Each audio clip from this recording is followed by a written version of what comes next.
আপনার মেয়ে যেন আপনার মতো জামাই পায়, এই দোয়া করতে যদি আপনার গায়ে কাটা বাঁধে তাহলে বুঝতে হবে আপনি স্বামী হিসেবে কোনো ভালো স্বামী নন। আপনি যদি নির্দ্বিধায় আল্লাহকে বলতে পারেন যে ইয়েস, আমি যেমন আমার ওয়াইফের জন্য জামাই, আমার মেয়ে যেন এমন জামাই পায়, তাহলে বুঝতে হবে yes, you are the best husband. যদি আপনার ব্রেইনে এখন কাজ করে যে না, আমার মেয়ে যদি আমার মতো জামাই পায় আমার মেয়ের জীবনটা জাহান্নাম হয়ে যাবে, আমার মেয়ে জীবনে কখনো সুখী হতে পারবে না, देन प्लीज अपने आप को सुधारो। मैं अपने आप को सुधार लूं, आप अपने आप को सुधार लें। আপনি সংশোধন হয়ে যান, আমিও সংশোধন হয়ে যাই। যদি আমি আমার মেয়ের জন্য আমার মতো জামাই পাওয়ার দোয়া করতে না পারি তাহলে বুঝতে হবে দাল মে কুছ কালা তো জরুর হ্যায়।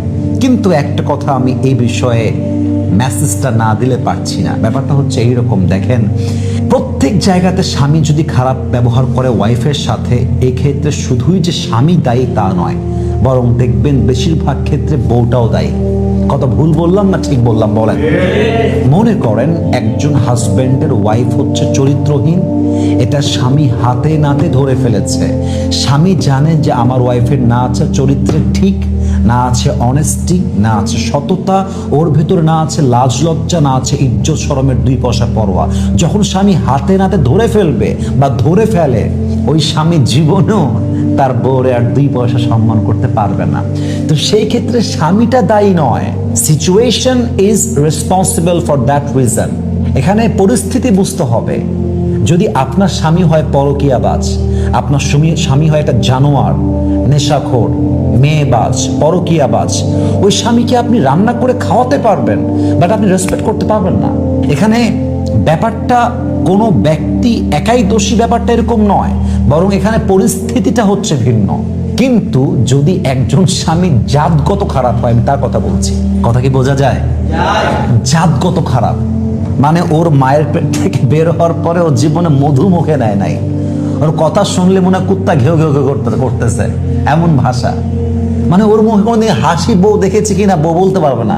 বলছে যে তোমার স্বামী কি মানুষ না মানুষ? বলছে এটা কুত্তা। বউ বলছে এটা কুত্তা, কুকুর। হ্যাঁ, এরকম হয়। স্বামীকে বউ আসলে সামনাসামনি সালাম দেয়, বসেন, খান, কি লাগবে বলেন। আর বান্ধবীকে কি বলে যে কুত্তাটা আসছিল বাসায়, কুকুরটা আসছিল, এভাবে বলে। কারণ ও জানে যে স্বামীটা মানুষের বাচ্চা আসলে না। তো এটা হচ্ছে জাতগত খারাপ। কিছু স্বামী আছে জাতগত খারাপ, মানে ওই ওই ওই লোকটা বাই বার্থ হচ্ছে খারাপ, মানে ওর জন্মটাই হচ্ছে খারাপ। ওর মুখে না আছে ভালোবাসা, না আছে মনে কোনো ভালোবাসা, ফিলিংসই নাই, এটা স্বামীই না। এরকম স্বামী আছে না বলেন সবাই? আছে। কিন্তু মেয়েরা এরকম স্বামীর সাথেও সংসার করছে, আপনি বিশ্বাস করতে পারবেন না, এরকম স্বামীর সাথে সংসার করছে।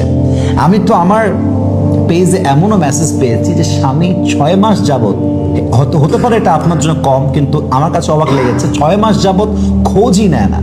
বেঁচে আছে স্বামী বেঁচে আছে, খোঁজ নেয় না। সম্পর্ক কিন্তু এখন হালালভাবে আছে, অর্থাৎ তালাক হয়ে যায় নাই। সন্তানেরও খবর নেয় না, বউয়েরও খবর নেয় না। এটা হচ্ছে জাতগত খারাপ স্বামী। আমি পরিস্থিতির কথা বলছি না। যেই স্বামী জাতগত খারাপ, এটা ভালো মানুষের বাচ্চা হইতে পারে না, এবং যেই স্বামী নিজের ব্যাপারে এটা গ্যারান্টি দিতে পারে না যে আমার মতো স্বামী পাইলে আমার মেয়ে হ্যাপি হবে, আমার মেয়ে সুখী হবে, ওইটা কখনো একটা ভালো মানুষের বাচ্চা হইতে পারে না। কথা ঠিক আছে কিনা বলেন?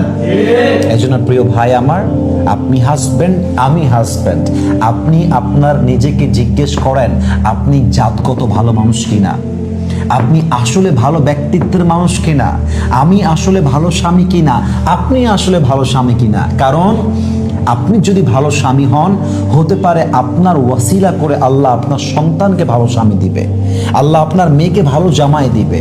এজন্য আমাদের উচিত, যদি বউ সত্যি ভালো হয়ে থাকে, অনেস্ট হয়ে থাকে, লয়াল হয়ে থাকে, আমি সবাইকে আবদার রাখবো, এই যুগে লয়াল মেয়ে পাওয়া হচ্ছে ডায়মন্ডের মতো, একদম এটা ডায়মন্ডের মতো। আজকালকার বেশিরভাগ মেয়েদের মাঝে, আমি জানি আমাকে গালি দেওয়া হবে, আমি জানি আমাকে বাজে মন্তব্য করা হবে, অধিকাংশ মেয়ে আজকাল সৎ নয়, শো অফে বিশ্বাসী। অধিকাংশ মেয়ে আজকে একই টাইমে কয়েকটা রিলেশনশিপ করে। সবাইকে আমি এক পাল্লায় মাপছি না।